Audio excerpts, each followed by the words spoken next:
Hi ma'am, உங்கள் journey பற்றி சொல்ல முடியுமா எங்களுக்கு? நான் doctor Rani Varadaraj, Aarogya women சென்டரோட founder and chairman. என்னோட பாஸ்ட் ஆக்சுவலாக ஒரு மனுஷருடைய அடையாளம் அப்படின்னு சொல்லி பார்த்தீங்கன்னா அவங்களுடைய கடந்த காலம், நிகழ்காலம், இதில் அவங்க என்ன சாதிக்கிறாங்களோ அதை வச்சு தான் அவங்கள அடையாளப்படுத்துகிறோம். அந்த மாதிரி பார்க்குறப்ப பார்த்தீங்கன்னா நான் எம்பிபிஎஸ் ஸ்டான்லி மெடிக்கல் காலேஜில் முடித்தேன்.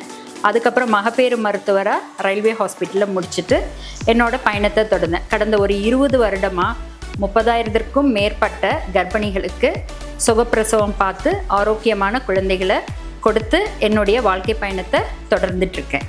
நீங்கள் ஸ்டார்ட் பண்ண அந்த மெடிக்கல் ஜேர்னி இப்போ ப்ரெசண்ட்டாக எப்படி மேம் போயிட்டுருக்கு?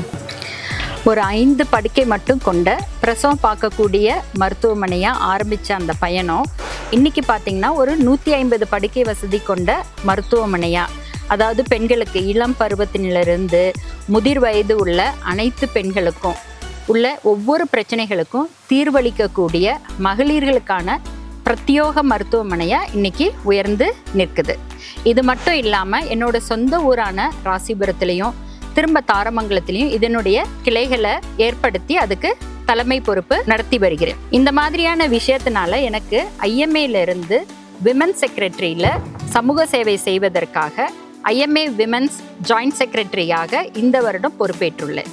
உங்கள் ஃப்யூச்சர் பிளான்ஸ் பற்றி சொல்லுங்கள் மேம். இப்போ பெண்களுக்கான பிரத்யோக மருத்துவமனையாக 150 படுக்கை வசதி கொண்ட நிறுவனமாக இது உயர்ந்தது இல்லையா? இதிலிருந்து இதுக்கு அடுத்த கட்ட மணிமகுடமாக இது ஒரு டிஎன்பி இன்ஸ்டிடியூட்டாக டெவலப் ஆயிருக்கு. இதன் மூலம் ஆரோக்கியமான அறிவுத்திறன் மிக்க மகப்பேறு மருத்துவர்களை கொடுப்பது தான் என்னுடைய எதிர்கால நோக்கம். உங்களை மாதிரியான பெண்களுக்கு ஒரு மெசேஜ் ஆர் அட்வைஸ் சொல்லணுன்னா என்ன சொல்வீங்க மேம்?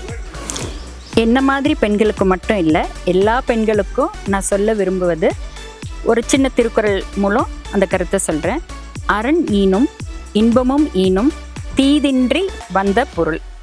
இதோட அர்த்தம் என்னன்னு பார்த்தீங்கன்னா, நாம் எந்த ஒரு தீய செயலும் இல்லாமல் செய்யக்கூடிய செயலோ இல்லை ஈட்டக்கூடிய பொருளோ நமக்கு தேவையான அறத்தையும் இன்பத்தையும் கொடுக்கும். இதை நம்மளுடைய வாழ்க்கையினுடைய அடிப்படை கொள்கையாக எடுத்துக்கிட்டோம்னா வெற்றி நம்மளை சேரும். இந்த 2026 கோல்டன் விமென்ஸ் அவார்ட் வழங்கிய போத்தீஸ் நிர்வாகத்தினருக்கு என்னுடைய மனமார்ந்த நன்றிகள்.